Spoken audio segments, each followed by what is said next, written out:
நிறைய ஊழல் கம்ப்ளைண்ட் இருக்கு, மக்களுக்கு எதிராக செய்யக்கூடிய நிறைய வேலைகள் இருக்கு, இவ்வளவு இருக்கு. இது இல்லாம நீங்க இப்போ வந்து ஒரு நீதித்துறையும் நீங்க உங்களோட அரசியல் லாபத்துக்காக இதெல்லாம் இப்படி ஒரு அரசியல் பண்றது வந்து ரொம்ப கேவலமா தான் நான் பார்க்கிறேன். இன்னும் கொஞ்சம் டீப்பா போய் இன்னும் கொஞ்சம் மக்களை காயப்படுத்தி இன்னும் மக்களை கொஞ்சம் பிரிச்சு அப்படியாவது தேர்தல் வந்து ஜெயிச்சிடலாமான்னு ஆசைப்பட்டு இந்த வேலையை பார்க்குறாங்க. ஆனால் அதுவும் திறவு நடக்காது கண்டிப்பாக. லிக்கர்ன்றது வந்து அவங்களுக்கு வந்து ஹராம். அவங்களுக்கு வந்து ஒரு தொழுகை கொண்ட இடத்துல இருக்கக்கூடாது. ஒரு 50 மீட்டருக்குள்ளேயே வச்சிருக்காங்க. இது சாதாரண ஒரு பேசிக்கான விஷயத்தையே அவங்களால அவாய்ட் பண்ண முடியல ஒரு இஸ்லாமியர்களுக்காக.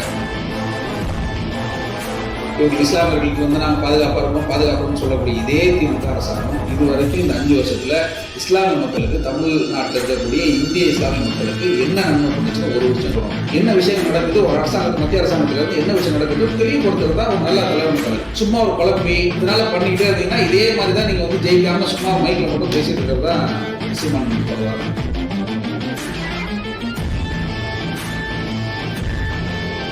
என்ன வேணா பண்ணீங்க, தமிழ்நாடு கூறு போடுறது இருக்குங்க. ஆனா என்ன பணம் கொடுத்துருன்னு சொல்லிட்டு திமுக அரசாங்கத்துல நம்ம இதெல்லாம் வந்து என்ன சொல்றது, பாரதிய ஜனதா கட்சி சொல்றதோட சீமான வந்து ஸ்டாலின் வீட்டுக்கு முன்னாடி போய் நின்று பேசினா நல்லா இருக்கும்.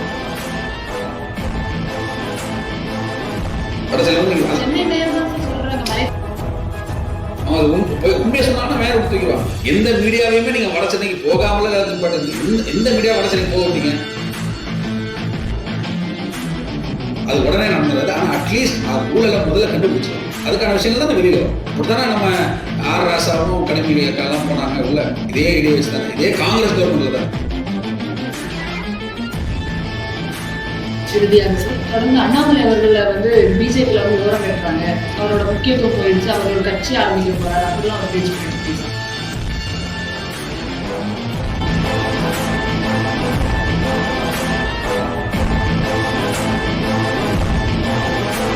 மக்கள் செய்திகள் நேயர்களுக்கு வணக்கம். இன்று நம்முடன் நேர்காணலில் இணைந்திருப்பவர் ஜான்சன் பாஜக. வணக்கம் சார். சார், பார்த்திருப்பீங்க திருப்பரங்குன்றம் இஷ்யூல GR சுவாமிநாதன் அவர்களுக்கு எதிராக அவர் கொடுத்திருக்க தீர்ப்பு வந்து மத கலவரத்தை தூண்டும் வகையில் இருக்குதுன்னு திமுக தனியாக ஒரு வழக்கை ரிப்போர்ட் பண்ணியிருக்காங்க. இதில் உங்களுக்கு கருத்து என்ன சார்? இல்லை, அவங்க தான் சொன்ன நீதிபதியை எதிர்த்து நீங்கள் வந்து ஒரு அரசாங்கத்தை வந்து எந்த அளவுக்கு நீங்கள் உங்களுடைய சுயநலத்துக்காக ஒரு நீதித்துறையே நீங்கள் ஏற்று நிற்கிறீங்க அப்படின்னு இருக்கும்போது அது எப்படி இதை வந்து மக்கள்லாம் ஏற்றுக்க போகிறாங்கன்னு தெரியல. ஏன்னா நீங்கள் வந்து ஏற்கனவே நிறைய ஊழல் கம்ப்ளைண்ட் இருக்கு, மக்களுக்கு எதிராக செய்யக்கூடிய நிறைய வேலைகள் இருக்கு, இவ்வளவு இருக்கு. இது இல்லாமல் நீங்கள் இப்போ வந்து ஒரு நீதித்துறையும் நீங்கள் உங்களோட அரசியல் லாபத்துக்காக இதெல்லாம் இப்படி ஒரு அரசியல் பண்ணுறது வந்து ரொம்ப கேவலமாக தான் நான் பார்க்குறேன். இல்லை சார், அவர் கொடுத்த தீர்ப்பு வந்து ஒரு தலைபட்சமாகவே இருக்குன்னு சொல்கிறாங்களே சார். அப்படின்னு நம்ம நீதிபதிகளை அவங்க தீர்ப்பை வந்து நம்ம விமர்சனம் பண்ண முடியாது. அப்படி வேணும்னா அவங்க வந்து ஹைகோர்ட் இல்லையா அடுத்த சுப்ரீம் கோர்ட் போட்டோம். அப்போ அப்படிதான் பண்ணலாமே தவிர நீங்க எப்படி சொல்றது, ஒரு நீதித்துறையில இருந்து ஒரு நீதிபதி கொடுத்தது வந்து அது ஒரு தலையா இருக்குன்றது நீங்க விமர்சனம் யாருமே பண்ண முடியாது. யாரா இருந்தாலும் சரி, உங்களுக்கு வேணும்னா மேல்முறையீட்டு போகலாமே தவிர மற்றபடி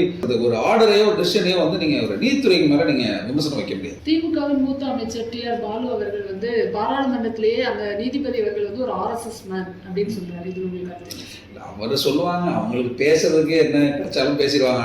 ஏதாவது ஒண்ணு, அதாவது நேஷனல், அதாவது தேசத்தினுடைய முக்கியத்துவம் சார்ந்து ஏதாவது ஒன்று செய்யணும்னா அதுக்கு உடனே அவங்க வந்து RSS-உம் பிஜேபியோட முத்திரை குத்திடுவாங்க. ஆனா அதுல நல்லதுதான், ஏன்னா ஒரு தேசத்துக்காக நல்லது செய்யறவங்க தான் RSS-உம் பிஜேபின்றதை அவங்களே சொல்லாம சொல்லிட்டு இருக்காங்க. இப்ப இதையே வந்து அவர் எத்தனை தடவை வந்து மாத்தி இந்த நாடகத்தை நடத்துறதுக்காக சொன்னா கூட இனிமே மக்கள் அதை ஏற்றுக்க மாட்டாங்க. சார், தொடர்ந்து பிஜேபி இறங்கினாலே சிறுபான்மையினர் மக்களுக்கு ஆபத்து, அவர்களுடைய உரிமை வந்து பறிக்கப்படுது. அங்கேயும் அதே மாதிரி தான் இஸ்லாமியர்களின் மனது வந்து காயப்படும், தர்கா முன்னாடி விளக்கேற்றணும் அப்படின்னு சொல்றாங்களே சார். இது உங்களுக்கு இல்லை, இது இன்னைக்கு இல்லைங்க, அந்த 5 வருஷமாவே அந்த தேர்தல் மாட்டிலிருந்து பாரதிய ஜனதா கட்சி என்றாலே வந்து சிறுபான்மை மக்களுக்கு எதிரானதுன்னு சொல்லிட்டு இருந்தா திமுக. இப்ப தேர்தல் நெருக்கி வரும்போது அவங்களுக்கு இன்னும் என்ன போய் சொல்றதுன்னு தெரியல. ஆனா இன்னும் கொஞ்சம் விஸ்வரூபமா ஏதாவது ஒண்ணு செய்யணும் அப்படின்னு நினைச்சா ஒரு என்ன சொல்றது, ஒரு புதுசா ஒரு ட்ரெண்டை ஓப்பன் பண்ணி ஒரு புது ஒரு நரேட்டிவ் செட் பண்ணி இன்னும் கொஞ்சம் டீப்பா போய் இன்னும் கொஞ்சம் மக்களை காயப்படுத்தி இன்னும் மக்களை இன்னும் கொஞ்சம் பிரிச்சு அப்படியாவது தேர்தல் நம்ம ஜெயிச்சிடலாமான்னு ஆசைப்பட்டு இந்த வேலையை பாக்குறாங்க. ஆனா அதுவும் திறவு நடக்காது கண்டிப்பா.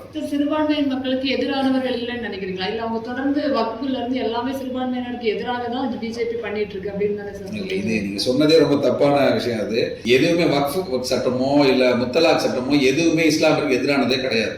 நீங்க சொன்னதே தப்பு. ஏன்னா அவங்க செஞ்சது எல்லாமே இஸ்லாமியர்களுக்கு நன்மைக்கு தான் பண்ணிருக்காங்க. வக்ஃப் சட்டத்திலயும் வந்து எல்லாம் யாரும் அவங்களோட சொத்தை வந்து மொத்தமா எடுத்துடல. வக்ஃப் சட்டத்துல இருக்கக்கூடிய அந்த சில கட்டமைப்புகள் கரெக்டா இருக்கணும்னு சொல்லி தான் பண்ணிருக்காங்க. அதே மாதிரி முத்தலாக்கும் சரி, அங்க இருக்கக்கூடிய மகளிருக்கு வந்து ஒரு பாதுகாப்பு இருக்கணும். ஏன்னா இந்திய இஸ்லாமியர் இருக்கக்கூடிய எந்த மகளிருக்கும் வந்து ஒரு பாதுகாப்பு இருக்கணும்னு சொல்லிட்டு தான் இந்த ஒரு சட்டம் வந்திருக்கு. தவிர இஸ்லாமியருக்கு எதிரானதாக பிஜேபி இது வரைக்கும் ஒண்ணுமே செஞ்சது கிடையாது. திருப்பரங்குன்றத்தில் இருக்கக்கூடிய தீபத்தூண் வந்து தீபத்தூணே இல்ல, அது வந்து சர்வேக்கல் தான் அப்படின்னு சொல்லி எம்பி கனிமொழி அவர்கள் சொல்லியிருக்காங்க. இல்ல, அது வந்து நீதித்துறை டிசைட் பண்ணும். அது ஒரு எம்பியோ இல்லைங்கிற முதலமைச்சர்லாம் டிசைட் பண்ண முடியாது. அது நீதித்துறை டிசைட் பண்ணும். ஏன்னா விசாரணை போது அதற்கான ஒரு விஷயங்கள் வந்து நடந்துகிட்டு இருக்கு. ஸோ நீதித்துறைக்கு எதிர்த்து யாரும் ஒன்றும் பண்ண முடியாது. அது எம்பியா இருக்கலாம், முதலமைச்சராக இருக்கலாம், யாராவது இருக்கலாம். ஆனால் நீதித்துறை அதை பார்த்து அவங்க என்ன சொல்ல, அது வந்து என்ன தீப இதுவா தூணா இல்லை வேற என்ன தூணுன்றது நீதித்துறை சொல்றது செய்வாங்க. சார், கார்த்திகை தீபத்தை வந்து கலவர தீபமா மாற்றி மதவாத சக்திகளை வந்து ஆட விடுறாங்க பிஜேபி அப்படின்னு எம்பி சு வெங்கடேசன் அவர்கள் வந்து தொடர்ந்து ஒரு மத கலவரத்தை ஏற்படுத்துறது தான் பாஜக வந்து மேற்கோள் காட்டுது இல்லை அப்படின்னு சொல்றாங்க.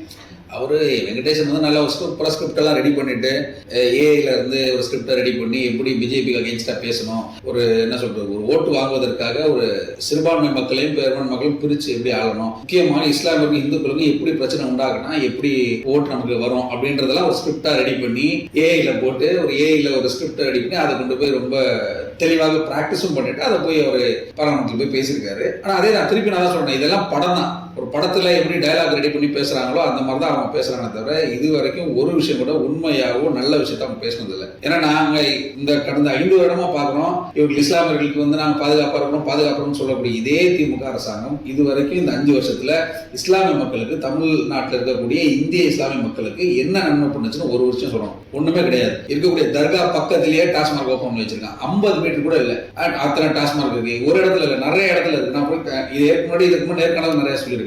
லிக்கர்ன்றது வந்து அவங்களுக்கு வந்து ஹராம், அவங்களுக்கு வந்து ஒரு தொழுகை பண்ற இடத்துல இருக்கவே கூடாது. ஒரு 50 மீட்டருக்குள்ளேயே வச்சிருக்காங்க. இது ஒரு சாதா ஒரு பேசிக்கான விஷயத்தையே அவங்களால அவாய்ட் பண்ண முடியல. ஒரு இஸ்லாமியர்களுக்காக அவங்களுக்காக தேவையான விஷயம் செய்யல. மற்றபடி இவங்க என்ன பண்ணிருப்பாங்க, என்ன பண்ணிருக்காங்க இது வரைக்கும் இருக்கக்கூடிய இஸ்லாமிய இருக்கக்கூடிய ஏதாவது ஒரு நல்ல விஷயம் பண்ணிருக்காங்களா? கண்டிப்பா 5 தடவை தொழக்கூடிய எல்லா இஸ்லாமும் நெஞ்சில கை வச்சு சொல்லணும், குர்ஆன்ல கை வச்சு சொல்லணும். ஏதாவது ஒரு நல்ல விஷயம் இந்த திமுக அரசாங்கம் பண்ணிருக்கா, உங்களுக்காக பண்ணிருக்கா? இது வரைக்கும் பண்ணல. ஏன்னா நான் என்னோட நிறைய ஃப்ரெண்ட்ஸ், என்னோட சகோதரர் எல்லாமே இஸ்லாமிய சகோதரர் தான் இருக்காங்க. அங்க பேசவும் சொல்றாங்க, ஒண்ணுமே பண்ணல. ஆனா சும்மா ஓட்டு வங்கிக்காக இல்ல நாங்க வந்து உங்க சிறுபான்மை மக்களுக்கு பாதுகாவலர் மட்டும் ஒரு நாடகத்தை போடுறாங்க. இந்த தடவை நாடகத்தை ஒரு படமா மாத்துறாங்க. இன்னும் கொஞ்சம் டீப்பா போனோம்னால இந்த விஷயங்கள்லாம் கொண்டு வந்து அரசியலுக்காக மட்டும்தான், வேற எந்த ஒரு நோக்கமும் கிடையாது. சார், தொடர்ந்து எஸ்ஐஆராக இருக்கட்டும், திருப்பரங்குன்றமாக இருக்கட்டும், இஸ்லாமியர்களின் ஓட்டு பறிப்போது, இஸ்லாமியர்களோட உரிமையை பறிக்க பார்க்கறாங்க. அப்படி இஸ்லாமியர்களை முன்னிறுத்துறதுக்கான காரணம் என்ன நினைக்கிறேன்? அதாவது எஸ்ஐஆருக்கும் இஸ்லாமியர்களுடைய ஓட்டு பறிக்கிறதுக்கு வித்தியாசம். நான் என்னுடைய எக்ஸாம்பிளே சொல்றேன். என்னுடைய ஓட்டு இந்த எஸ்ஐஆர்ல பார்க்கும்போது தான் எனக்கு தெரியுது 2 பூத்துல இருக்கு. 202 இருந்துச்சு, 206 இருந்துச்சு. ஏன்னா இது வரைக்கும் 206 மட்டும் தான் போட்டுட்டு இருந்தோம். 202 இருந்ததே எனக்கு தெரியாது. என்னுடைய பேரு 202 ஒரு பூத் நம்பர்ல இருக்கு. கொளத்தூர் தொகுதியில 202 இருந்திருக்கு. அது இந்த தடவை எஸ்ஐஆர்ல போடும்போது தான் எங்களுக்கு தெரியுது. அப்போ எங்க 206 அந்த பூத் நம்பர் தான். ஸோ அதை மட்டும் கமெண்ட் பண்ணிட்டு அதை ரிமூவ் பண்ண சொல்லிட்டோம். ஸோ என்னுடைய ஒரு ஓட்டுவே இந்த மாதிரி இருக்கும் பொழுது எல்லாரோட ஓட்டு இருக்கலாம். இது வந்து இஸ்லாமியர்களுக்காக மட்டும், இல்லை கிறிஸ்தவர்களுக்காக மட்டும், இல்லை இந்துக்களுக்காக மட்டும் அப்படின்னு கிடையாது. எஸ்ஐஆர் என்பது ஒரு ஓட்டு வங்கி. ஒரு ஓட்டுன்றது ஒருத்தருக்கு ஒரு இடத்துல தான் இருக்கணும், கரெக்டா இருக்கணும். முக்கியமா அந்த மனுஷன் உயிரோட இருக்கணும். அதெல்லாம் பார்க்க வேண்டியதான் எஸ்ஐஆருடைய இதே தவிர இது வந்து நீங்க ஒரு இஸ்லாமியருக்கு எதிரானது, அவங்களோட ஓட்டு உரிமை பறிக்கிறது அதெல்லாம் கிடையாது. நீங்க கண்டிப்பாக ஒரு இந்திய இஸ்லாமியர்கள் இருந்தால், நீங்க இத்தனை தலைமுறையாக இதே நாட்டில் நீங்க வாழ்றீங்கன்னா உங்களோட ஓட்டு உரிமை யாராலும் பறிக்க முடியாதுன்றத திரு நரேந்திர மோடி அவர்கள் ரொம்ப அழுத்தம் திருத்தமா சொல்லியிருக்காரு. சார், திமுகவை தவிர்த்து சீமான் அவர்களே பேசுறாரு சார். எஸ்ஐஆர் வந்து வீட்டுக்கு போய் கணக்கெடுக்க போகும்போது சீமான் அவர்களின் படமோ இல்ல விஜய் அவர்களின் படமோ இருந்தா அந்த ஓட்டை கேன்சல் பண்ணிடுவாங்க. கிறிஸ்தவ முஸ்லீம்களின் ஓட்டு வந்து பாஜக போகாதுன்னு அதை கேன்சல் பண்ணிடுவாங்கன்னு பேசுறாரு. எஸ்ஐஆர்ன்றது வந்து தமிழ்நாட்டினுடைய நடக்கக்கூடிய விஷயங்கள் கிடையாது. அது வந்து நம்ம நேஷனல் வைஸ், அதாவது மொத்தம் முழுக்க இந்த நாடு சுற்றி நடக்கக்கூடிய விஷயம். இதுல வந்து தமிழ்நாட்டில் இருக்கவனா சீமானம் தெரியலாம், நான் அந்த என்ன சொல்ற ஒடிசால அங்க இருக்கவனா சீமானம் யாரும் தெரியுமா? அதெல்லாம் கிடையாது. அதாவது நீங்க பேசணுன்றதுக்காக பேசக்கூடாது. ஒரு அரசாங்கத்தை எதிர்த்து பேசணுன்றதுக்காக பேசவே கூடாது. கொஞ்சம் யோசிக்கணும், அவங்க என்ன செய்யறாங்கன்றத பார்க்கணும். இரண்டாவது, இங்க இருக்கக்கூடிய இன்வால்வ் ஆகணும். அந்த எஸ்ஐஆர் எடுத்துட்டு போறாங்க, ஒரு ஃபார்ம் எடுத்துட்டு போறாங்கல்ல, அவங்க போறவங்க யாரு? இங்க இருக்கக்கூடிய தமிழ்நாட்டில் இருக்கக்கூடிய மக்கள் தான். யாரு? டீச்சர்ஸ், இங்க இருக்கக்கூடிய என்ன சொல்றது சின்ன சின்ன ஸ்கூல்ஸினுடைய டீச்சர்ஸ், இவங்க தான் போறாங்க. அவங்களுக்கும் அரசியலுக்கு சம்பந்தமே கிடையாது. அவங்க ஏன் போய் உங்களுடைய சீமானுடைய ஒரு புகைப்படம் போட்டிருக்க ஓட்டையோ இல்லை விஜய் புகைப்படம் ஓட்டையோ எடுக்கணும்? அதுதான் அவசியம் கிடையாது. அவர்கள் தெளிவாக உங்களுடைய ஓட்டு இருக்கான்றத பார்க்கறது மட்டும் தான். இருக்கக்கூடிய பீகாரிகளுக்கு ஓட்டு கொடுத்துருவாங்க, அதனால பிஜேபி ஓட்டு ஏறும் அப்படின்னு பேசுறாங்க. பார்த்தாராங்க அதாவது சும்மா சொல்லலாங்க பிஆர்என் ஓட்டு கொடுத்துருவாங்க அப்படின்றது அப்படிலாம் கிடையாது. உங்களுக்கு கண்டிப்பா போன தலைமுறை எதுக்காக உங்க இதற்கு முன்னாடி உங்க பாட்டி பேர் என்ன, பாட்டிங்க ஓட்டு போட்டாங்களா இல்ல தாத்தா ஓட்டு போட்டாங்களா எது கேட்கறாங்க, உங்களோட தலைமுறை இருந்துச்சான்னு செக் பண்ணி தான் கேட்டாங்க. இதே பிஆர்என் இருக்கிறாங்க, அவங்களோட தாத்தா இங்க இருந்தா இருந்திருக்க மாட்டாரு, அப்ப அவர் ஓட்டு இருந்திருக்காது. புரியுதுங்களா? அதனால எஸ்ஐ அதெல்லாம் தெளிவுபடுத்திடும். இவர் சும்மா ஒரு மைக்க பிடிச்சி பேசுறதுக்காக பேசக்கூடாது. என்ன மக்களுக்கு வந்து ஒண்ணு நீங்க நிஜமான ஒரு உண்மையான தலைவராக இருந்தா மக்களுக்கு தெளிவுபடுத்தணும் என்ன விஷயம் நடக்குது, ஒரு அரசாங்கத்துக்கு மத்திய அரசாங்கத்துல இருந்து என்ன விஷயம் நடக்குது தெளிவுபடுத்துறது தான் ஒரு நல்ல தலைவன் கலை. சும்மா ஒரு குழப்பி இதனால பண்ணிக்கிட்டே இருந்தீங்கன்னா இதே மாதிரி தான் நீங்க வந்து ஜெயிக்காம சும்மா மைக்ல மட்டும் பேசிட்டு இருக்கிறது தான் சீமான் பண்ணுவார்னு நினைக்கிறேன். சார், அந்த பணிகள்ல இருக்கக்கூடிய அதிகாரிகளுக்கு அதிக பணிச்சுமை கொடுக்குறாங்க. இப்ப கூட ஒருத்தர் தற்கொலை பண்ணாங்க, இதுக்கெல்லாம் காரணமே மத்திய அரசு தான் அப்படிங்கிற ஒரு வாதம் வருது. அந்த பணிச்சுமைக்காக தற்கொலைன்றது வந்து என்னோட பர்சனலா நீங்க கேட்டீங்கன்னா கண்டிப்பா ஒரு கவர்மெண்ட் ஒரு எலெக்ஷன் டைம்ல வரும்போதோ இல்ல ஒரு நெருக்கடியான விஷயங்கள் வரும்போது இருக்கக்கூடிய அரசு ஊழியர்களை வச்சுதான் அவங்க வந்து வேலை செஞ்சாகணும், ஒரு லிஸ்ட் எடுத்தாகணும். இதை வந்து ஒரு பணிச்சுமைன்னு எடுத்துக்கிட்டு இதற்காக தற்கொலை எல்லாம் செய்யறதுன்றது ஒரு அப்பட்ட முட்டாள்தனம். என் மூலம் அந்த குடும்பத்துக்கு நான் ரொம்ப ஒரு என்ன சொல்ற ஒரு ரொம்ப வருத்தமான ஒரு விஷயம் அது நான் வந்து நம்ம வார்த்தையில பேசி இது பண்ண முடியாது. ஆனா இருந்தாலும் ஒரு பணிச்சுமைன்றது வந்து இருக்கக்கூடிய வேலையில எக்ஸ்ட்ரா வரதான் செய்யும். ஒரு போர்க்கால அடிப்படையில் இருக்கக்கூடிய விஷயங்களுக்கு அங்க கூடிய அரசு அதிகாரிகள் தான் ஹெல்ப் பண்ணி ஆகணும். ஏன்னா அரசாங்கம் நமக்கு இந்த அளவுக்கு உங்களுக்கு சலுகை கொடுக்குது, நீங்களும் சில விஷயங்களுக்கு கொஞ்சம் ஃபிளெக்சிபிளாக தான் போகணும். அது ரெகுலரா நடக்கிறது. ஏதோ ஒரு தடவை ஒரு மாசம் 2 மாசம் செஞ்சு கொடுக்கக்கூடிய வேலைகளுக்காக செய்யறது. இது எலெக்ஷன் டைம்ல எல்லாம் வரதான். எலெக்ஷன் கமிஷன்ல எப்பவுமே ஒரு எலெக்ஷன் டைம்லயோ இல்ல எலெக்ஷனுக்கான ஒரு கேம்பெயின் டைம்லயோ இல்ல இந்த என்ன சொல்றது இந்த முகாம்கள் வைக்கும் பொழுதோ இருக்கக்கூடிய அரசாங்க அதிகாரிகளை தான் கூப்பிடுவாங்க. இந்த தடவை கொஞ்சம் ஃபாஸ்டா முடிக்கணும். ஏன்னா இதுல இன்னொரு விஷயம் என்னன்னா சில பேரு இங்க இருக்கக்கூடிய லோக்கல்ல இருக்கக்கூடிய திமுக நிர்வாகிகள் போய் குழப்பப்படுத்தி அவங்கள வந்து அதாவது எலெக்ஷன் கமிஷன் ஒரு வேலை சொல்லியிருக்கோம், ஆனா நீ இதை பண்ணாதான்னு சொல்லி இங்க இருக்கக்கூடிய பண்ணாதா சொல்லி நிறைய கம்ப்ளைண்டே வந்துச்சு, வலைதளங்களே நிறைய வீடியோ வந்துச்சு. ஒவ்வொரு தடவை மாத்துறாங்க. அதாவது அங்க இருக்கக்கூடிய அதிகாரி இல்லாம இருக்கக்கூடிய திமுக நிர்வாகி உட்கார்ந்து அந்த வேலையை பார்த்தாங்க. இந்த மாதிரி விஷயங்கள்லாம் நிறைய நடக்கும்போது இருக்கக்கூடிய அதிகாரிகளுக்கும் அங்க இருக்கக்கூடிய வேலை செய்யக்கூடிய அரசு ஊழியர்களுக்கும் வந்து அந்த நெருக்கடி வரதான் செய்யும். ஸோ அப்படி இப்படிப்பட்ட ஒரு அசம்பாவிதம் நடந்தது பெரிய வருத்தக்கூடிய விஷயம். ஆனா அது வந்து நம்மளோட இது ஒரு எக்ஸாம்பிளா எடுத்துல எஸ்ஐஆர் இது மத்திய அரசாங்கத்தினால தான் நடந்துச்சுன்றது பண்ணக்கூடாது. இது வந்து ஒரு இன்ஃப்ராஸ்ட்ரக்சர் ரெடி பண்ணும்போது இப்படிப்பட்ட வேலைகள்லாம் இருக்க தான் செய்யும். சார், சீமான் அவர்கள் மேலும் திருப்பரங்குன்ற விஷயம்ல வந்து பாஜக இருந்தாங்க. அதே பாஜக மலையெல்லாம் தோண்டி கொண்டு போகும்போது எங்க போனாங்க, ஏழைகள்லாம் கஷ்டப்படும் போது எங்க போனாங்கன்னு ஒரு கொஸ்டின் வச்சிருக்காரு. அதாவது இவர் வந்து எப்போ வந்து லைம் லைட்ல வர விஷயங்கள் மட்டும்தான் திரு சீமான் எடுத்து பேசுறாரு. இதே மலையில எடுத்து போகக்கூடிய விஷயங்கள் நம்ம ஊர்ல இல்லை. ஏன்னா தமிழ்நாட்டில் தான் அரசாங்கம் வந்து நம்ம என்ன மத்திய அரசாங்கம் சொன்னாலும் இங்க இருக்கக்கூடிய மாநில அரசாங்கம் திமுக அரசாங்கம் கேட்க மாட்டேங்குது. ஆனா மற்ற மாநிலங்கள்ல பாரதிய ஜனதா கட்சியினுடைய கூட்டணி அரசு இருக்கக்கூடிய மாநிலங்களையும் சரி, பாரதிய ஜனதா கட்சியினுடைய அரசாங்கம் இருக்கக்கூடிய மாநிலங்களும் சரி, என்ன சொல்ற மினரல்ஸ் அதாவது நம்மளுடைய நேச்சுரல் மலைகளை வெட்டி கொண்டு போற இடத்துல நிறைய தடை பண்ணியிருக்கிறாங்க. ஒரு சதவீதத்துக்கு மேல சிட்டிக்கு பக்கத்துல இருக்க இடங்கள்லாம் நீங்க தொடக்கூடாதுன்னு சொல்லி அவாய்ட் பண்ணிருக்காங்க, ஆர்டர் போட்டிருக்காங்க, கோர்ட்ல இருந்து ஆர்டர் வாங்கியிருக்காங்க. இவ்வளவு விஷயம் நடந்தது. இதெல்லாம் அவர் வந்து ஒன்னும் ஆர்டிஐல போட்டு பார்த்தாலே தெரியும், இல்லைன்னா ஒன்னும் சிம்பிளான விஷயம் கூகுள்ல போட்டு பார்த்தாலே தெரியும். ஒரு மாநிலத்திலும் எவ்வளவு விஷயங்கள் ஒரு நம்முடைய நேச்சர் வந்து அதாவது இயற்கை வந்து பாதுகாக்கப்பட்டிருக்கிறதுன்றது நம்ம மற்ற மாநிலத்தில் தமிழ்நாட்டில் இல்ல மற்ற மாநிலத்தில் நம்ம பார்த்துட்டு இருக்கோம். ஏன்னா தமிழ்நாட்டில் வந்து நீங்க எப்படி இயற்கை வளத்தை வந்து கொள்ளடிக்கணும்ன்றதான் இந்த அரசாங்கம் பார்த்துட்டு இருக்கு. மேல இருக்கக்கூடிய மத்திய அரசாங்கம் எவ்வளவு சொன்னாலும், பாரதிய ஜனதா அரசாங்கம் எவ்வளவுதான் சொன்னாலும் இங்க இருக்கக்கூடிய திமுக அரசாங்கம் கொஞ்சம் கூட கேட்கல. அது எல்லாரும் பார்த்துட்டு தான் இருக்கும். முக்கியமான காரணம் கன்னியாகுமரி நாகர்கோவில பார்த்தீங்கன்னா இருக்கக்கூடிய மலைகளை பாதி காணும். இந்த 5 வருஷத்துல ரொம்ப வேகமா எடுத்துட்டு போறாங்க. ஏன்னு எனக்கு தெரியல. இது இருக்கக்கூடிய திமுக அரசாங்கம் என்ன பண்ண போறாங்கன்னு தெரியல. ஏன்னா அவங்களுக்கு தேவை பணம் வரணும், அவ்வளவுதான். நீ என்ன வேணா பண்ணீங்க, தமிழ்நாடு கூறு போட்டு விட்டு வித்துக்க, ஆனா என்ன நீ பணம் கொடுத்துருன்னு சொல்லிட்டு திமுக அரசாங்கத்திட்ட நம்ம இதெல்லாம் வந்து என்ன சொல்றது பாரதிய ஜனதா கட்சி சொல்றதோட திரு சீமானவர்களும் திரு ஸ்டாலின் வீட்டுக்கு முன்னாடி போய் நின்று பேசினா நல்லா இருக்கும். சார், மக்களுக்காக தொடர்ந்து எல்லா நன்மைகளுமே திமுக பண்ணி வருது.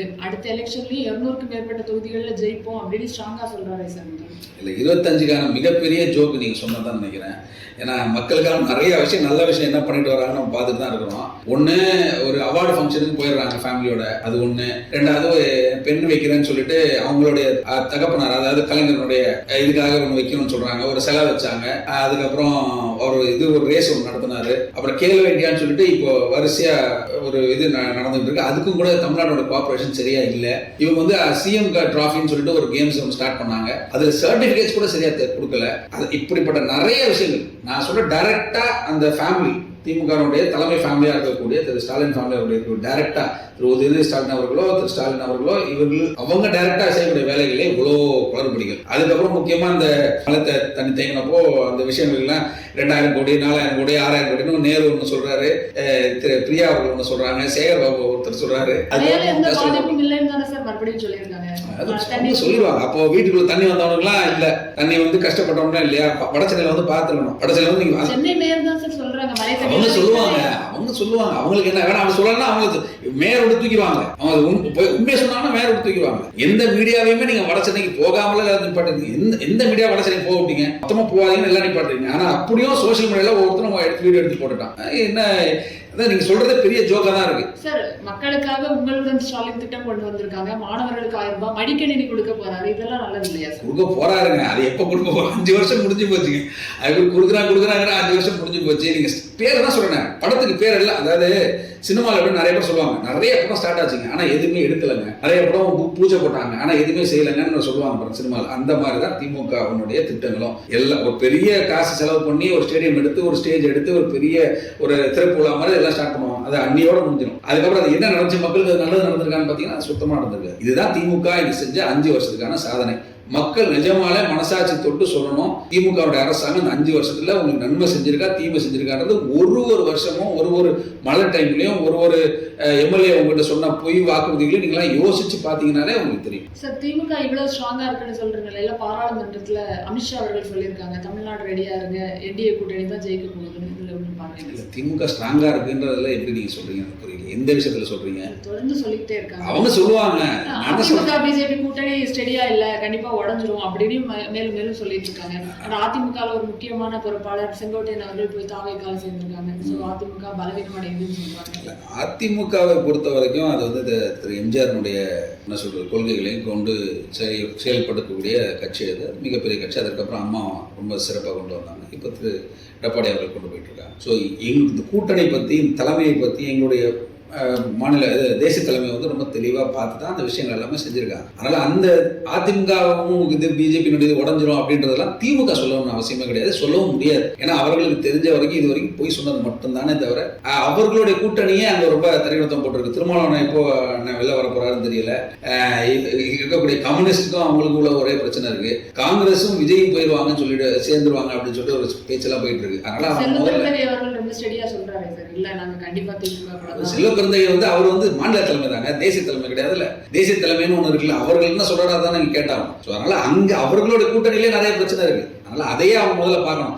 அதை பார்க்காம அவங்க வந்து என்ன சொல்றது, மற்ற கட்சிகளை பத்தி பேசுவதற்கு எந்த தகுதியும் அவங்களுக்கு கிடையாது. சார், முதல்வர் அவர்களுடைய ட்வீட், எந்த ஷா வந்தாலும் தமிழ்நாட்டில் எதுவுமே பண்ண முடியாது, டெல்லி பாதுஷாலும் அங்கதான் பாதுஷா அப்படிங்கிற மாதிரி சொல்லியிருக்காரு. அது அவர் சொல்லலாம். ஆனா வரக்கூடிய சில நாட்கள்ல நிறைய விஷயம் நடக்க போகுது. அதையெல்லாம் தமிழ் மக்கள் பார்க்க தான் போறாங்க. என்ன நடக்குது, யாரெல்லாம் பிரச்சனைகள் உள்ளாகுறாங்க, யாரெல்லாம் உள்ள போறாங்க, எந்தெந்த பிரச்சனைலாம் வெளில வரப்போகுது, எவ்வளவு ஊழல்கள் வெளில வரப்போகுது, மக்கள் இந்த ஊழல்லாம் வெளில வரும்போது பாதி பேர் எவ்வளவு நிம்மதி அடைகிறாங்க, அப்படியாவது எல்லாரும் கலைஞ்சு இந்த திமுக அரசாங்கம் கலைஞ்சிரும்ன்றதை எந்த அளவுக்கு அவங்க வந்து யோசிப்பாங்கன்றத இன்னும் கொஞ்ச நாள் தெரிஞ்சிடும், மிக விரைவில் தெரிஞ்சிடும். திமுக அமைச்சர் கே நேரு அவர் மீது ஏற்கனவே ஒரு குற்றச்சாட்டு வந்த நிலையில் மறுபடியும் ரூபாய் 1020 கோடி ரூபாய் ஊழல், அந்த இடி வந்து கொண்டு கொடுக்கும்போது போலீஸ் வந்து எஃப்ஐஆர் போடலை அப்படிங்கிற ஒரு கருத்தை அண்ணாமலை அவர்கள் தொடர்ந்து பேசிட்டு இருக்காங்க. ஈடின்ற சென்ட்ரல் கவர்மெண்டோட என்ன டிபார்ட்மெண்ட் வந்து இவங்களுக்கு என்ன அழுத்தம் கொடுத்தாலும், அதாவது நீங்கள் செய்யக்கூடிய விஷயங்கள் தவறுன்னு சொல்லி சுட்டி காட்டி சரி எஃப்ஐஆர் போடுங்கன்னு சொல்கிறாங்க. இங்கே இருக்கக்கூடிய மாநில அரசாங்கத்தினுடைய ஒரு அழுத்தனால இங்கே இருக்க போலீஸ் அவங்க வேறு வழி இல்லை, நம்மளுடைய மாநில போலீஸுக்கு தெரியும். அவங்க வந்து நிஜமாக என்ன செய்யணும்னு கூட தெரியாமல் நின்றுட்டு இருக்காங்க. ஏன்னா அவர்களுக்கு நிஜமால நல்லா வேலை செய்யணும்னு ஆசை. ஒரு காவல் அதிகாரியாக, காவல்துறையினராக ரொம்ப தெளிவாக வேலை செய்யணும்னு ஆசை. ஆனால் இந்த திமுக அரசாங்கம் கொஞ்சம் கூட அவங்க செய்ய விடலை. அதனால் இந்த 1500 ஒன்றுமே கிடையாது, கம்மி தான். இன்னும் கொஞ்ச நாள் இன்னும் எவ்வளோ விஷயங்கள்லாம் வெளில வரப்போது நம்ம பார்க்க தான் போகிறோம். இதுல மத்திய அரசு எதுவுமே பண்ண முடியாது சார். தொடர்ந்து இங்க உள்ள போலீஸ் வந்து எதுவுமே பண்ணலன்னு சொல்றாங்க. மத்திய அரசு இதுல எதுவுமே பண்ண முடியாது. அப்படிலாம் கிடையாது. நீங்க வேற அது கொஞ்சம் பாருங்க, வெயிட் பண்ணி பாருங்க. ரொம்ப கொஞ்ச நாள், ரொம்ப நாளா கூட கிடையாது. இல்ல, தொடர்ந்து பேசுறாங்க, தொடர்ந்து ஈடின்னு சொல்றாங்க, இதெல்லாம் சொல்றாங்க. ஆனா எங்கள்ல எதை நிரூபிச்சிருக்காங்க அப்படின்னு கேக்குறாங்களே சார் திமுக. இது ஒரு காழ்ப்புணர்ச்சி. தேர்தல் நெருங்கினால திமுக குறிவைத்து பாஜக செயல்படுது. அப்ப காங்கிரஸ் கூட்டணியோட இவங்க இருக்கும் போது இடி எல்லாம் வந்து ஒரு ரைட் எல்லாம் அடிச்சது. அப்ப அது வந்து அதை இவங்க என்னன்னு சொல்லுவாங்க, அது தப்புன்னு சொல்லிடுவாங்களா? சரி, என்ஃபோர்ஸ்மெண்ட் டைரக்டரேட்ன்றது வந்து அவர்களுடைய ஊழல் நடந்திருக்குன்னு கம்ப்ளைண்ட் போச்சுன்னா அவங்க என்கொயரி பண்ண தான் செய்வாங்க, அதுக்கான நடவடிக்கை எடுக்க தான் செய்யும். அது உடனே நடந்துடாது. ஆனா அட்லீஸ்ட் அது ஊழலை முதல்ல கண்டுபிடிச்சிருவாங்க. அதுக்கான விஷயங்கள் தான் வெளியில வரும். அப்படித்தானே நம்ம ஆர் ராசாவும் கனிமொழி அக்காலாம் போனாங்க உள்ள, இதே இடையே வச்சு தானே, இதே காங்கிரஸ் கவர்மெண்ட்ல தானே, காங்கிரஸ் கவர்மெண்ட் இருக்கும் போது தானே. ஸோ அதனால நீங்க இதை வந்து நம்ம ரொம்ப ஈஸியா வந்து கடந்து போயிட முடியாது. நிறைய பெரிய பெரிய விஷயங்கள்லாம் நடக்க போது சுவாரஸ்யமா இருக்கும் தமிழ்நாடு. சார் இந்த நிலையில வந்து நேரு அவர்களின் பையன் வந்து நிர்மலா சீதாராமனை சந்திச்சிருக்காங்க. இப்படி எல்லாம் நடக்கும்போது திமுகவும் பாஜகவுமே ஒரு கள்ள கூட்டணியில தான் இருக்காங்க அப்படின்னு தாவேகா மற்ற கட்சிகள்லாம் சொல்லி வருது. அதாவது கமிஷனர் வந்து ஒரு அக்யூஸ்ட் மேல ஒரு கம்ப்ளைண்ட் போயிடுதுங்க, ஒரு பெரிய நபர், ஆனால் அவர் அக்யூஸ்ட்னு டிக்ளேர் பண்ண போறாங்க, கம்ப்ளைண்ட் போயிடுது. அப்போ அவர் அந்த அக்யூஸ்ட் என்ன பண்ணுறாரு, உடனே கமிஷனருடைய ஒரு அப்பாயின்மெண்ட் யார் மூலமாவோ வாங்கி கொஞ்சம் கமிஷனர் போய் பார்க்குறேன்றாரு. கமிஷனர் கண்டிப்பாக அப்பாயின்மெண்ட் கொடுப்பார், பார்க்கறதுக்கு அப்பாயின்மெண்ட் கொடுப்பார், அவருடைய மனுவை பார்ப்பார், அவங்க கொடுப்பாங்க, கொண்டு போய் கொடுப்பாங்க, இந்த மாதிரி இருக்குங்க என்ன பாருங்க. அவர் என்ன சொல்லுவார், எங்கள் டிபார்ட்மெண்ட் பார்த்து பரிசீலனை பண்ணி செய்யுங்கன்னு சொல்லிடுவார். அதான சொல்ல போறாரு. கரெக்டாக. அதனால இப்போ சொல்லிடலாமா அந்த அக்யூஸ்டும் கமிஷனருக்கும் வந்து கள்ள கூட்டணி இருக்குன்னு நம்ம சொல்ல முடியுமா? முடியாது. ஒரு மத்திய அமைச்சர்ன்ற நீங்க யார் வேணாலும் அவங்க போய் அப்ரோச் பண்ணணும். யாரை சாதாரண சாமானிய ஒரு மக்களாக கூட பார்க்கலாம், ஒன்றும் பிரச்சனை இல்லை. ஸோ அது அப்பாயின்மெண்ட் வாங்கிட்டு போய் பார்க்கறதுனால வந்து கூட்டணி யாருன்றது கிடையாது. நீங்க போய் கொடுக்கலாம், என்ன வேணாலும் செய்யலாம். ஆனால் மத்திய அரசாங்கம் என்ன செய்யுமோ, கரெக்டாக நியாயமாக என்ன செய்யணும்னு இருக்கோ அதுதான் நடக்கும். நீங்க போய் உடனே பார்த்துட்டீங்கன்றனால அது நடக்காது. இதே நான் சொன்ன சிம்பிளான ஒரு விஷயம் தான். தொடர்ந்து திருப்பரங்குன்றத்திலேயே அகேன்ஸ்டா நின்னது வந்து HRNC தான். இப்போ திருவொற்றியூர்ல ஒரு கோயில்ல பார்த்துட்டு ஒரு கிளிப்பிங் கூட வந்துச்சு. அமைச்சர் சேகர்பாபு அவர்கள் போகும்போது அங்க இருக்க பக்தர்கள் எல்லாம் கத்துறாங்க, கத்து அப்படின்னு சொல்லிட்டு போறாரு. அவரோட செயல்பாட்டை எப்படி சார் பாக்குறீங்க? அவர் வந்து HRNC அமைச்சர்லாம் கிடையாது. அவர் வந்து முழுக்க கோபாலபுரத்தினுடைய முக்கியமா திரு ஸ்டாலின் அவர்களுடைய அவர் என்ன சொன்னாலும் அதை செய்யக்கூடிய ஆள், அவ்வளவுதான். அவர் HRNC வேணும்னே எதுக்கு அவரை HRNC அமைச்சராக போட்டாங்கன்னா, இரிட்டேட் இந்துஸ், இந்து மக்களை ஒரு இரிட்டேஷனான ஒரு விஷயத்துல வைக்கணும், ரொம்ப இரிட்டேட் பண்ணிட்டே இருக்கணும்ன்றதுக்காக தான் வேணும்னே அவர் வந்து HRNC மினிஸ்டரா போட்டாங்க. அவர் என்னதான் கும்பாபிஷேகத்துக்கு போய் அவர் எல்லா பாவத்தையும் பண்ணிட்டு என்ன பண்றாரு, முருகர் மாநாடுலாம் நடத்தினாரு. அதான் சொல்றாங்க, நிறைய பாவத்தை பண்ணிட்டு ஏதாவது அவங்க பண்ணிட்டு ஒரு அரசியலுக்காக ஒன்று பண்ணிக்கலாம்னு நினைக்கிறாரு. ஆனா அவருக்கும் தெரியும், மனசாட்சி உள்ள அவருக்கும் தெரியும், நம்ம பண்ணக்கூடிய விஷயங்களை எப்போ வந்து தாக்க போகுதுன்னு தெரியல அப்படின்னு பயந்துட்டு தான் இருக்காரு. நீங்க அதான் சொல்றாங்க, ஒரு அரசியல் லாபத்துக்காக ஓகே ஒரு மக்களை ஏமாத்துறீங்க, அந்த மாதிரி அவங்களோட பக்தியே நீங்க வந்து தவறா பேச ஆரம்பிக்கிறீங்க. அது முக்கியமா கடவுளை வச்சு நீங்க விளையாடுறீங்க. இந்த விஷயம் உங்களுக்கு சும்மா விடாது. ஒரு அரசியலுக்கு ஒரு பவருக்காக இந்த அளவுக்கு நீங்க கீழ்த்தரமான போகணுன்றது அவசியமே கிடையாது. ஆனா மக்கள் எல்லாரும் எங்களால் பொறுக்கவே முடியல அதெல்லாம் பாக்குறது. ஒரு கிறிஸ்தவனாக இருந்துட்டு கூட அவர் இந்துக்கு எதிராக பண்ணாலும் இன்னைக்கு அவர்களுக்கு இந்து ஓட்டு கண்டிப்பா வராதுன்னு தெரியும். இஸ்லாமிய ஓட்டை எப்படியாவது வாங்கணும், சிறுபான்மை ஓட்டை வாங்கணும். இந்துக்கள் எங்களோட கட்சியில தான் இருக்காங்க, முருகர் ராமர் எல்லாமே முதல்வர் ஸ்டாலினோட தான் சொல்லியிருக்காங்க. இருக்கட்டும், அதெல்லாம் சொல்லுவாங்க. இந்த தேர்தலை பார்த்துருவாங்கல்ல, தேர்தல் எப்படி தெரிஞ்சிருமே. ஏன்னா இப்போ இதே இருக்கக்கூடிய திமுக இன்னைக்கு எப்படி உங்களுக்கு இந்துக்களும் இஸ்லாமியர்களும் சிறுபான்மை மக்களும் பிரிச்சு ஒரு ஓட்டை வாங்கணும்னு நினைக்கிறீங்களோ, நாளைக்கு உங்களுக்கு சந்தர்ப்பம் வந்துச்சுன்னா இஸ்லாமியர்கள் கிறிஸ்துவர் ஓட்டு நமக்கு வேண்டாம், அது இருந்தால் நமக்கு பிரச்சனை நம்ம நினைச்சீங்கன்னா கண்டிப்பாக கிறிஸ்துவர்களையும் இஸ்லாமியர்களையும் தவிர்க்கிறதுக்கும் அவங்களுக்கு எதிராக பேசுவதற்கும் திமுக தயங்காது. இதை எல்லா சிறுபான்மை மக்களும் உணர்ந்துடும். இது கண்டிப்பா நடக்கும். அவர்களுக்கு மட்டும் இல்ல இவங்ககிட்ட இருந்து நம்ம ஓட்டு வராது, இல்ல நம்ம சொன்ன பொய்யெல்லாம் இனிமே இவங்க நம்பல, நம்ம உடனடியாக கண்டிப்பா அவங்க இவங்களுக்கு எதிரானையாக ஆயிடும். கண்டிப்பா ஆயிடும். இவங்க என்ன ரிட்டேட் பண்ண ஆரம்பிச்சிருவாங்க. அப்படிதான் நடக்கும். அதை வந்து கண்டிப்பா இருக்கக்கூடிய சிறுபான்மை மக்கள் அதை கண்டிப்பா புரிஞ்சுக்கணும். நீங்க ஒரு நடிகர் சத்யராஜ் அவர்களின் மகள் ஒரு விழா நடக்குது, அதுல பேசுறாங்க, ஒரே ஒரு சூரியன், அதே மாதிரி ஒரே ஒரு சேகர் பாபு தான் அப்படின்னு பேசுறாங்க. சீரியஸா பேசிட்டு போல காமெடி பத்தில பேசக்கூடாது. அதெல்லாம் சும்மா எழுதி கொடுத்து பேசணும்னா அதான் சொன்னா புதுசு தொழில் கிடையாது, எதுவும் இல்ல, சும்மா அரசியல போய் நிக்கலாம், நின்னா வந்துடலாம்னு சொல்லிட்டு வரோம். எனக்கு அவங்க மேலே ஒரு அபிப்பிராயம் கிடையாது, நடிகர் சத்யராஜ் மேலே பெரிய அபிப்பிராயம் கிடையாது. அவர் சும்மா இந்த பக்கமும் அந்த பக்கமும் மாத்தி பேசிட்டு இருக்காரு. சரி, ஒரு ஆள் வந்து பேசுறாங்கன்னா ஒரு கரெக்டான ஒரு ஸ்டாண்ட்ல நிற்கக்கூடிய ஆளா இருக்கணும். நீங்க வந்து தமிழே இல்லைன்னு சொல்லிட்டு நீங்க பாகுபலிக்கு மட்டும் இன்னொருத்தருக்கு டப்பிங் போய் கொடுத்துருவோம். அதான் உங்க தொழிலுக்கு உங்க பணத்துக்கு எந்த மொழியிலும் போயிடலாம், மொழிக்கு நீங்க வந்து போயிடுவீங்க. ஆனா மற்ற நேரத்தில் நீங்க தமிழ் மட்டும் சொல்லிப்பீங்க. அதுல சீரியஸாக எடுத்ததுக்கிறதே கிடையாது. விஜய் அவர்கள் புதுச்சேரியில பேசியிருக்காங்க, பிரிச்சு பாக்குது மத்திய அரசு, எப்படி தமிழகத்தை பாக்குறாங்களோ அதே மாதிரிதான் புதுச்சேரியும் வச்சிருக்காங்க, ஒரு மாநில அந்தஸ்து கூட கொடுக்கல அப்படின்னு சொல்லியிருக்காங்க. அவருக்கு என்னன்னு தெரியுமா? பாண்டிச்சேரி யூனியன் ஸ்டேட்ல என்ன மாநில அரசு அந்தஸ்து கொடுக்கணுன்றது அவர் தெரியுமா? அது என்ன, அதாவது இருக்கக்கூடிய ஜிஓஸ், அங்க இருக்கக்கூடிய கெஸ்டர்ஸ் என்ன கொடுத்துருக்காங்க. யூனியன் டெரிட்டரினா என்ன மாதிரியான ஒரு விஷயங்கள், ஒரு என்ன சொல்றது, ஒரு அக்ரிமெண்ட்ஸ் இருக்கும் சென்ட்ரல் கவர்மெண்டோட, ஸ்டேட் அந்த இருக்கக்கூடிய ஸ்டேட் கவர்மெண்ட். ஸ்டேட் கவர்மெண்ட் சொல்ல முடியாது, இட்ஸ் யூனியன் டெரிட்டரி அப்படின்றது என்ன விஷயம் கூட தெரியாம யாரோ ஒருத்தன் தப்பா எழுதி கொடுத்துட்டான், அதை திருப்பி மாட்டிட்டாரு விஜய். உங்களுக்கு சிரிப்பு தான் வருது. ஒரே அது பார்த்தாலே சிரிப்பு வருது. ஏன் அந்த மனுஷன் ஒழுங்கா நடிச்சுட்டாது இருந்திருக்கலாம். எவனோ ஒருத்தன் உள்ள பூந்து, இந்த படத்துல சொல்லுவாங்க பாருங்க, யாரோ என் மனசுல பூந்து நான் தான் டாக்டர்னு சொன்ன மாதிரி யாரோ பூந்து நீ தான் சிஎம்னு எதை சொன்னதை நம்பிக்கிட்டு இந்த மாதிரி பைத்தியக்காரர்கள்லாம் பண்ணிட்டு இருக்கான்னு சொல்லுவாங்க. ஒன்னும் படம் நடிக்கட்டும், நிஜமா ஒன்னும் படம் நடிக்கணும், ஒழுங்கா நடிக்கட்டும். தொண்டர்கள் இருக்காங்க, நீங்க எப்படி சொல்றீங்க?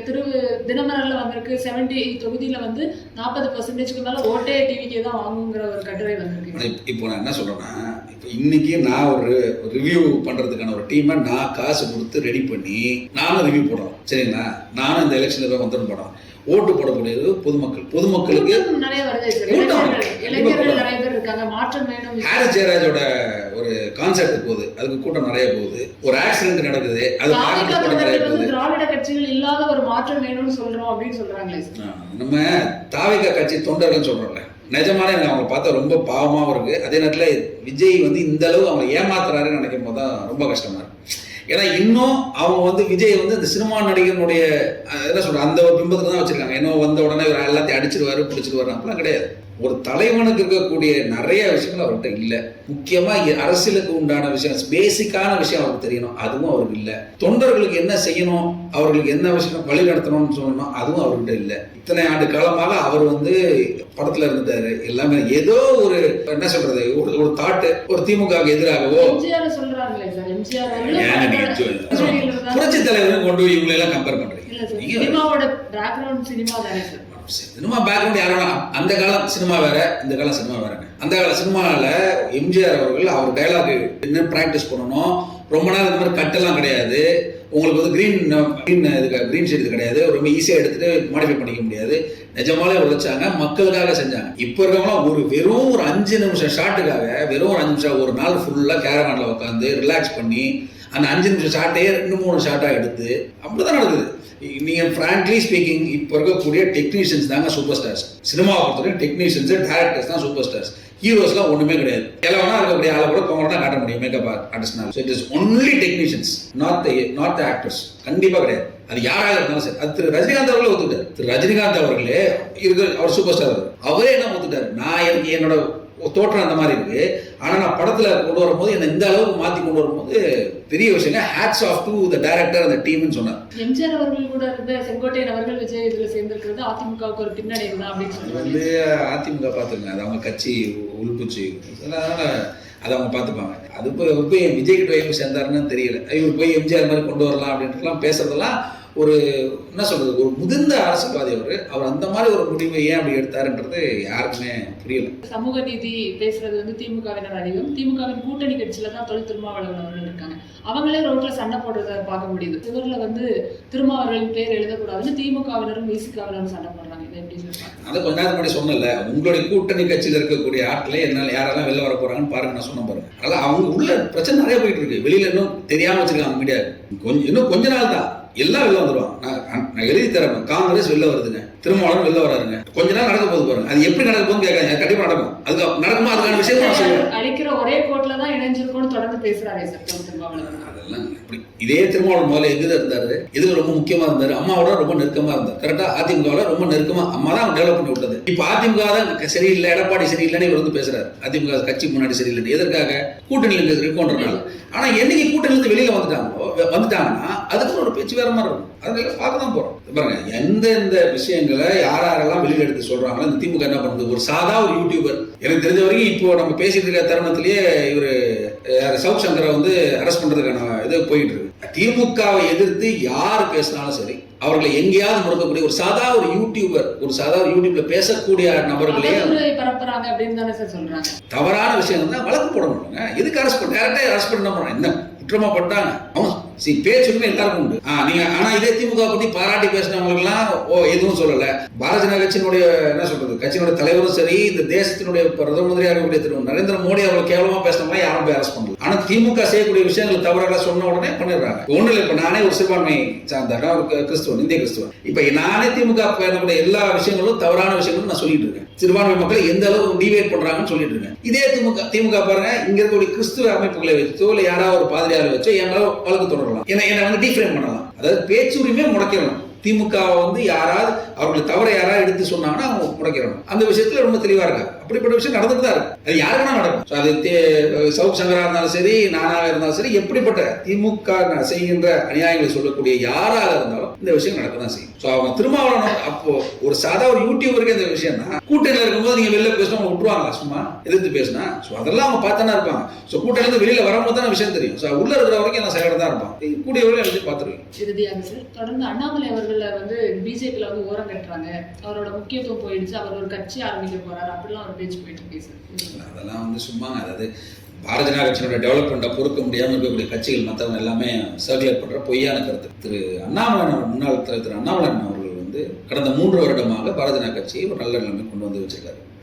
கட்சி பொறுப்புன்றது 3 வருடம் தான். 3 வருடம் முடிச்சுன்னா அடுத்த யாராவது தலைவர் கொண்டு கொடுத்துருவாங்க. இப்போ அண்ணாமலை செய்கின்ற வேலையும் கட்சிக்காக மட்டும் தான் வேலை செய்யறாரு. அவன் பிரஸ் மீட்லாம் பார்த்தீங்கன்னா கட்சிக்காக மட்டும் தான் பேசுறாரு, மக்களுடைய நலனுக்காக மட்டும் தான் பேசுறாரு. பாரதிய ஜனதா கட்சிக்கு வந்து வேற கட்சிக்கு போல. இன்னைக்கு வரைக்கும் அவர் கட்சி வேற ஆரம்பிக்கல. நயனாரண்ணன் கூட சேர்ந்து ரொம்ப நின்னகமாக தான் பிரயாணிச்சுட்டு இருக்காங்க. இதே நரேந்திர மோடி அவர்களையோ அமித்ஷா அவர்கள்ட்ட டெய்லி ஒரு ட்வீட்லயோ இருக்கக்கூடிய விஷயங்கள் நடந்துட்டு தான் இருக்கு. அதனால இவர்கள் சொல்லக்கூடிய விஷயம் என்னன்னா, பிஜேபி சார்ந்த யாராவது ஒரு தலையை மேல தூக்கிட்டா அவங்களை எந்த அளவுக்கு டீஃப்ரேம் பண்ணலாம் அப்படின்றத பார்க்கக்கூடிய விஷயம் தான் பாக்குறாங்க. அது அண்ணாமலை விளக்கு கிடையாது. அவரையும் என்ன டீஃப்ரேம் பண்ண முடியுமோ அது டீஃப்ரேம் பண்ண தான் செய்வாங்க. ஆனா இதெல்லாம் வந்து பாரதிய ஜனதா கட்சி ஒன்றும் புதுசு கிடையாது. நாங்க எல்லாரும் பார்த்துட்டோம். இந்த மாதிரி நீங்க எத்தனை அண்ணாமலை நீங்க கீழே தள்ளாலும் சரி, எத்தனை நயனார் நாகேந்திரன் கீழே தள்ளாலும் சரி, என்ன மாதிரி சிறுபான்மை மக்களோட ஜான்சனை கீழே தள்ளாலும் சரி, இன்னொரு ஜான்சன் வரதான் போறாங்க, இன்னொரு அண்ணாமலை வரதான் போறாங்க, இன்னொரு நயனார் வரதான் போறாங்க. அதனால நீங்க எவ்வளவு டீஃப்ரேம் பண்ணணும்னு நினைச்சா கூட நீங்க திமுக செய்கின்ற ஒரு தவறுகளும் கண்டிப்பா பாரதிய ஜனதா கட்சியினுடைய எந்த தொண்டனாக எடுத்து சொல்லிட்டு தான் இருப்பாங்க. பார்க்கலாம் சார், மக்கள் என்ன தீர்ப்பு வச்சிருக்காங்கன்னு சொல்லிட்டு எங்களுடைய கேள்விகளுக்கு மிக பொறுமையாகவும் தெளிவாகவும் பதிலளித்ததுக்கு நன்றி சார். நன்றி. தேங்க்யூ.